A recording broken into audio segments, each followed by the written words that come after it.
I woke up with a stranger's name and a scar that wasn't mine, only to find two men claiming my past and my child. A single flash drive holds the truth about a yacht fire, a vanished pregnancy, and the night one of them let me drown. By sunrise, I'll decide which man walks away, which one burns, and whether the woman I became will finally bury the woman I was. Hello everyone, this is Drama Lab. Let the story begin. I had always believed the ocean would be my grave, yet the Atlantic spat me back onto a cold slab in a Reykjavik hospital, lungs burning like acid. When I opened my eyes, the first word I heard was mother, spoken by a boy who could not possibly be mine. His hair was the color of winter wheat, his eyes the exact shade of glacier melt, and he called himself Leo. The nurse said he had sat by my bed for 3 days, refusing to leave. I thought the drugs were still talking. Then came the man who introduced himself as Adrian, my legal husband, according to documents I did not remember signing. He wore a wedding band identical to the one on my finger, and when he smiled the scar at the corner of his mouth looked like a lightning bolt I wanted to trace but could not explain. For 2 years I pretended to believe their story, that I was Elena Voss, designer, philanthropist, mother to Leo and wife to Adrian. I smiled at galas, cut ribbons over orphanage doors, and let Adrian's hand rest on the small of my back while cameras flashed. But every night I dreamed of a different name, Clara, and of a wedding ring exchanged under sky filled with white magnolia petals instead of Nordic snow. And every night the dream ended with fire, the smell of gasoline, and a voice shouting that only one woman could be saved. The past crawled back wearing a stranger's face. During a charity auction in Manhattan, Adrian left my side to charm donors, and I found myself staring into eyes the color of overbrewed coffee. Clara, the man whispered, as though tasting a forbidden word. He introduced himself as Julian Ashcroft, technology mogul, and claimed we had once been married. My pulse drummed so loudly I was certain the string quartet would stop. Julian spoke of a night 5 years earlier when I supposedly disappeared from a yacht anchored off Capri, of ransom notes that arrived too late, of a child I allegedly carried. He produced a photograph. Me in a red dress, belly gently curved, smiling at someone just beyond the frame. My knees buckled. Adrian appeared instantly, sliding an arm around my waist like a brand. "My wife is unwell," he said, steering me away. Over his shoulder Julian called, "The ocean kept its secrets long enough." That night I confronted Adrian. He listened, swirling brandy that caught the lamplight like liquid amber. "Julian Ashcroft is a predator who lost what he never deserved," he said. Then he showed me a dossier, Julian's company under federal investigation, his former partners suing for embezzlement, a trail of ruined women stretching from Monaco to Macau. Still, Adrian's eyes held something wary, as if he feared the dossier's weight might crush both culprit and savior. I went to bed with questions nesting in my ribs like shrapnel. The truth arrived disguised as opportunity. A design competition in Copenhagen invited me to serve as anonymous mentor. Only finalists would learn my identity. I accepted, craving distance.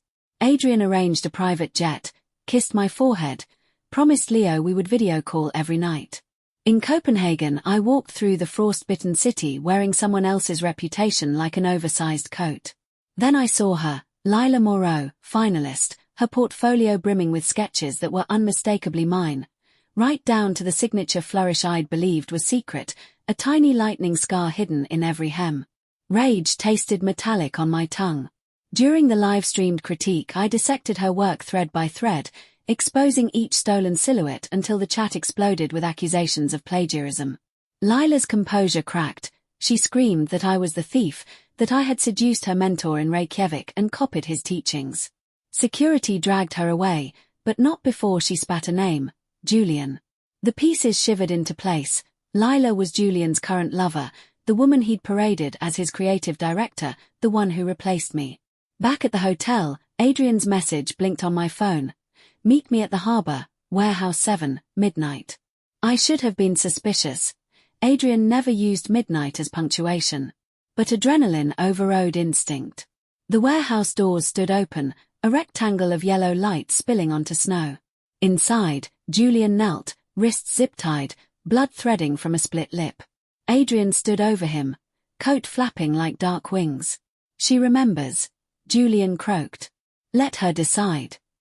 Adrian's voice was winter itself. She already did when she married me. I stepped between them. Explain, I said, and the word cracked like ice. Julian spoke first, words tumbling.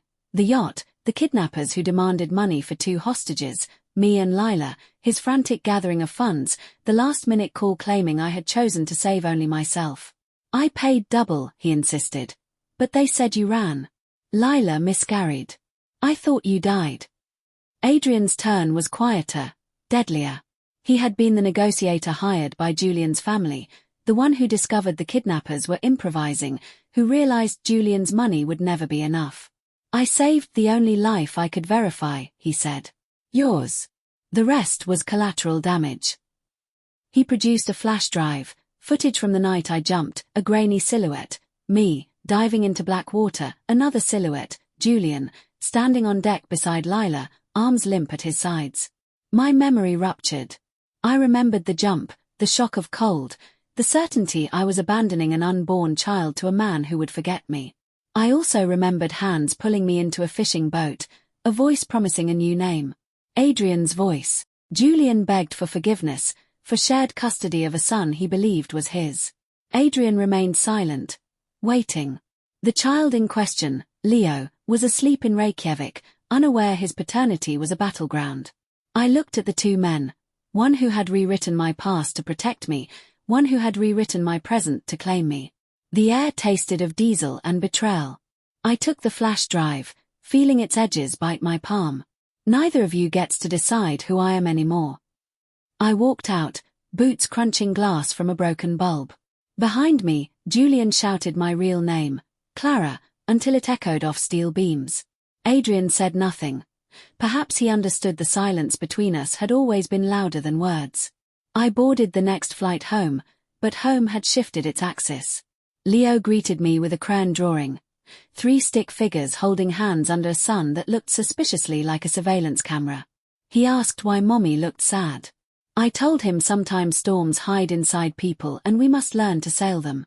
That night I opened a new sketchbook and began a design for a coat no wind could penetrate, its lining embroidered with coordinates. The exact spot in the Atlantic where Clara died and Elena was born. Adrian found me at dawn, coffee steaming between us. He spoke first.